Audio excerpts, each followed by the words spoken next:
മറുപടി പറയാതെ എവിടെ പോവാൻ? മറുപടി പറയാതെ എവിടെ പോവാൻ? ഇന്ത്യൻ ജനാധിപത്യത്തിന്റെ ശക്തി ഒരു ഏകാധിപതിയാവാൻ ശ്രമിച്ച നരേന്ദ്രമോദിയെ 240 കൊണ്ടുവന്ന് രണ്ട് അപ്പുറത്തും ഇപ്പുറത്തും നിതീഷിനെയും അതുപോലെ തന്നെ ചന്ദ്രബാബുവിനെയും നേടിനും വെച്ച് പരാന്നപോച്ചി ആയി മാറിയ നരേന്ദ്രമോദിയെ കൊണ്ടുവന്ന് നിർത്തിയത് ഇന്ത്യൻ ജനാധിപത്യത്തിന്റെ ശക്തിയാണ്. ഒരല്പം കൂടിയൊക്കെ ഉണ്ടായിരുന്നെങ്കിൽ ആ മനുഷ്യൻ ഇന്ന് ഇന്ത്യൻ പ്രധാനമന്ത്രി ആവുകയായിരുന്നില്ല.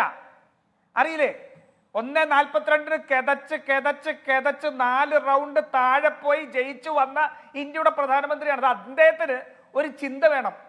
അതില്ലാതെ പോയതിൻ്റെയാണ് പ്രശ്നം. അത് അദ്ദേഹത്തിന് ചിന്തയില്ലെങ്കിൽ ഗോപാലകൃഷ്ണനുള്ള പോലെയുള്ളവരൊന്ന് പഠിപ്പിച്ചു കൊടുക്കണം. അതെങ്ങനെ ചെയ്യും?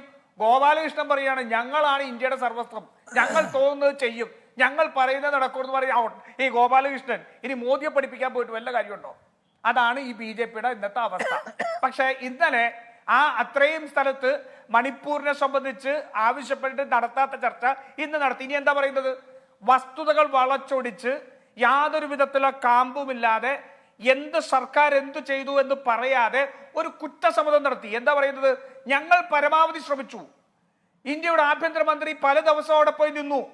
ഞങ്ങളുടെ ഗവൺമെന്റ് BJPയുടെ മണിപ്പൂരിലുണ്ട്.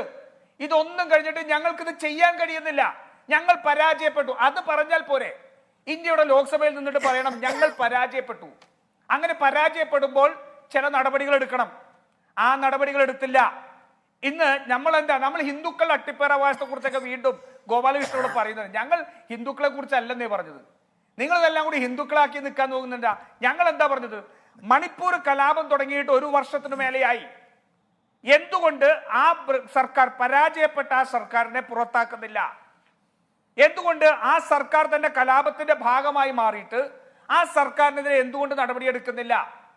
ആ സർക്കാരിന്റെ മുഖ്യമന്ത്രി BJPയുടെ മുഖ്യമന്ത്രിയാണ് പറഞ്ഞത്, ഒരു 2 സ്ത്രീകളെ നഗ്നരാക്കി പരേഡ് ചെയ്യുന്ന മനുഷ്യ ഹൃദയങ്ങളെ മുഴുവൻ തകർത്ത വീഡിയോ പുറത്തു വന്നപ്പോൾ ആ മുഖ്യമന്ത്രിയാണ് പറഞ്ഞത്, ഇതെന്ത്, ഇതേപോലത്തെ 100 എണ്ണം ഗ്രൗണ്ടിൽ വന്നാൽ ഞാൻ കാണിച്ചു തരാം എന്ന് പറഞ്ഞ മുഖ്യമന്ത്രിയാ. അവിടുത്തെ കുക്കി വംശകരെ അവരെ ഇൻഫിൽട്രേറ്റേഴ്സ് ആയിട്ടും അവർ ഇതിന്റെ മ്യാൻമറിൽ നിന്ന് കടന്നു വന്നവരാണെന്നും തീവ്രവാദികളാണെന്ന് പറഞ്ഞത് ആരാ? ആ മണിപ്പൂരിന്റെ മുഖ്യമന്ത്രി. അങ്ങനെ 2 വിഭാഗങ്ങൾ തമ്മിൽ സംഘർഷം നടക്കുമ്പോൾ അതിലൊരു വിഭാഗത്തെ തീവ്രവാദികളുടെ മുദ്ര കുത്തിയത് മണിപ്പൂരിന്റെ BJPയുടെ മുഖ്യമന്ത്രിയാ. എന്റെ നടപടിയില്ലാത്തത് എന്തുകൊണ്ട്? പോലീസിന്റെ ആയുധങ്ങൾ പിടിച്ചെടുത്തുകൊണ്ട് ഈ അക്രമകാരികൾ പോയപ്പോൾ പോലീസ് നോക്കി നിന്നപ്പോ എന്തുകൊണ്ട് നടപടി ഉണ്ടായില്ല? ഈ മണിപ്പൂർ കലാപത്തിനിടയ്ക്ക് എവിടെയെങ്കിലും പോലീസ് ആക്ഷൻ എടുത്ത് അറിയാവോ? എന്തുകൊണ്ട് ഇപ്പോഴും 60,000-ഓളം പേര് ഇന്ന് റിലീഫ് ക്യാമ്പിൽ നടക്കുമ്പോൾ അവർക്ക് എന്തുകൊണ്ട് ഏറ്റവും സാമാന്യമായ നീതി ലഭ്യമാക്കുന്നില്ല? ഞങ്ങൾ ഹിന്ദുക്കളെ കുറിച്ചല്ല ഗോപാലകൃഷ്ണൻ പറയുന്നത്, ഞങ്ങൾ പറയുന്നത് BJPയുടെ സർക്കാരിനെ കുറിച്ചാ. ഇനി 93-നെ സംബന്ധിച്ച് പറഞ്ഞല്ലോ, അതിനകത്ത് നടന്ന സംഭവങ്ങളെ കുറിച്ച് നമുക്ക് ചർച്ച ചെയ്യാം. പക്ഷെ 93-ൽ ഈ സംഭവം നടന്നപ്പോൾ എന്താ ചെയ്തത്? നരസിംഹറാവുവിന്റെ ഗവൺമെന്റ് രാജേഷ് പൈലറ്റിനെ അങ്ങോട്ടേക്ക് അയച്ചു. രാജേഷ് പൈലറ്റിന്റെ പ്രസ്താവന അറിയാവോ ഗോപാലകൃഷ്ണൻ? ഈ സർക്കാർ, മണിപ്പൂർ സർക്കാർ പരാജയപ്പെട്ടിരിക്കുന്നു. ആരുടെ സർക്കാരായിരുന്നു? BJPയുടെ സർക്കാരായിരുന്നില്ല, കോൺഗ്രസിന്റെ സർക്കാരായിരുന്നു. 93 ഡിസംബറിൽ പിരിച്ചുവിട്ടു ആ ഗവൺമെന്റിനെ. ആരുടെ സർക്കാർ? കോൺഗ്രസിന്റെ സർക്കാർ. ആരായിരുന്നു പിരിച്ചുവിട്ടത്? കോൺഗ്രസ്. ഇല്ലേ? നാണോ ഉളുപ്പോ ഉണ്ടോ ഇപ്പോൾ ഇവിടെ നിന്ന് പറയാനായിട്ട്? പോലീസിന്റെ ആയുധം വരെ കൊടുത്ത് മനുഷ്യരെ വഴിയിൽ വെച്ച് ഷൂട്ട് ചെയ്ത് കൊന്ന് സ്ത്രീകളെ പരേഡ് നടത്തുമ്പോൾ അത് കണ്ട് ആനന്ദിച്ച മുഖ്യമന്ത്രിയെ ഇന്നും തലോടിക്കൊണ്ടിരിക്കുക.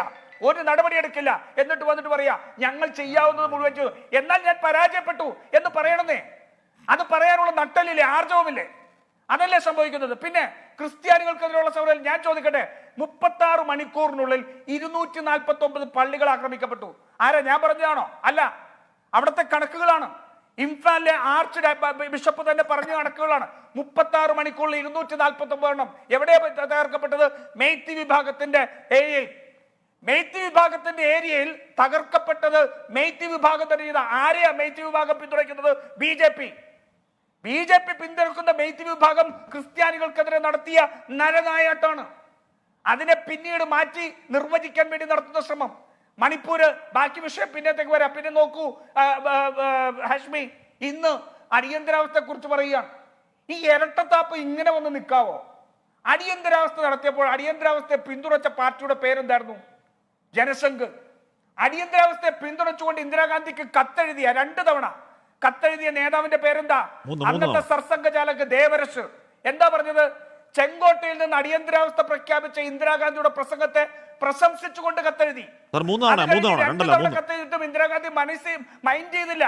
അപ്പോ ഇന്ദിരാഗാന്ധി വിനോബ ഭാവയുടെ ആശ്രമത്തിൽ കാണാൻ വരുന്നു എന്നറിഞ്ഞു. അപ്പോ സർസംഘചാലക് വീണ്ടും വിനോദ ഭാവയ്ക്ക് കത്തെഴുതിയിരിക്കുന്നു. എന്താ? ഇന്ദിരാഗാന്ധിയോടൊന്ന് പറയണം, ഞങ്ങളുടെ നിരോധനം നീക്കണം, ഞങ്ങൾ ഈ സർക്കാരിനെ പിന്തുണയ്ക്കുന്നു, ഞങ്ങൾ അടിയന്തരാവസ്ഥയെ പിന്തുണയ്ക്കുന്നു, അതുകൊണ്ട് ഞങ്ങളെ രക്ഷിക്കണം. എഴുതിയതാരാ? RSSന്റെ സർസംഘചാലക് ഇല്ലേ? 30 RSSന്റെ നേതാക്കന്മാർ നവംബർ 1976 ഇന്ദിരാഗാന്ധിക്ക് കത്തെഴുതിയില്ലേ?